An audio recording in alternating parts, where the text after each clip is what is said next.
Et ceux qui investissent dans la cité du 93 s'en mordent parfois les doigts. C'est le cas de Wari Guermat. Tu vas bien? Ça va, ouais.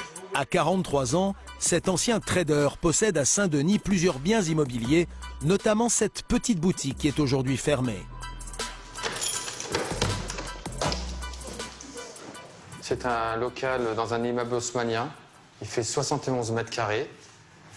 Il y a une grande pièce principale avec une grande vitre. Ça, c'était la deuxième pièce qui sert de bureau. Et derrière, il y a encore une autre pièce. Wari a acheté ce local commercial il y a 13 ans. Il l'a payé 89 000 €. Pendant des années, il l'a loué à un assureur, 2 300 € par mois. Une bonne affaire, en apparence seulement, car lorsqu'il a voulu le vendre, la mairie s'y est opposée et elle l'a préempté.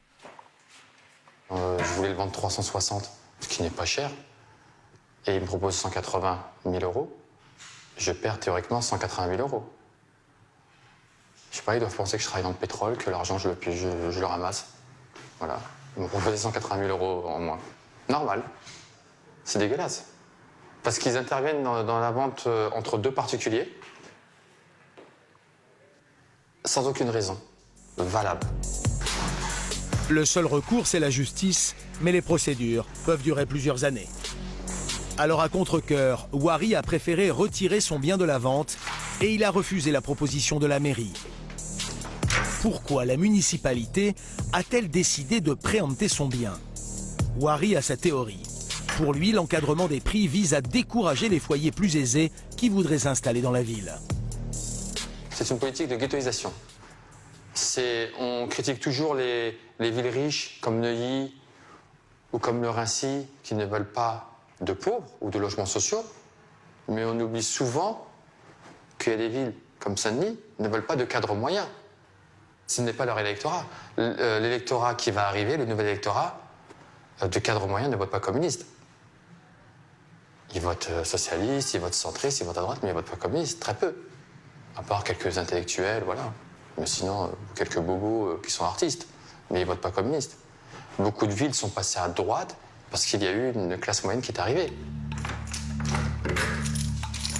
La politique mise en œuvre par les élus de Saint-Denis a-t-elle pour objectif de favoriser l'accueil des populations plus démunies, plus promptes à voter communiste? Il y a quelques années, Stéphane Peu, l'adjoint au maire, avait déclaré dans un hebdomadaire français qu'avec 5000 foyers bobos de plus dans la ville, son parti perdrait le pouvoir. Il a par la suite démenti avoir tenu ses propos. Mais à Saint-Denis, le taux de pauvreté est aujourd'hui 2 fois plus élevé que la moyenne nationale. Et paradoxalement, la création du quartier d'affaires dans le sud de la ville n'y a rien changé. Rares sont les habitants de Saint-Denis à être embauchés dans ces entreprises. Chaque jour, deux mondes se côtoient sans jamais se rencontrer.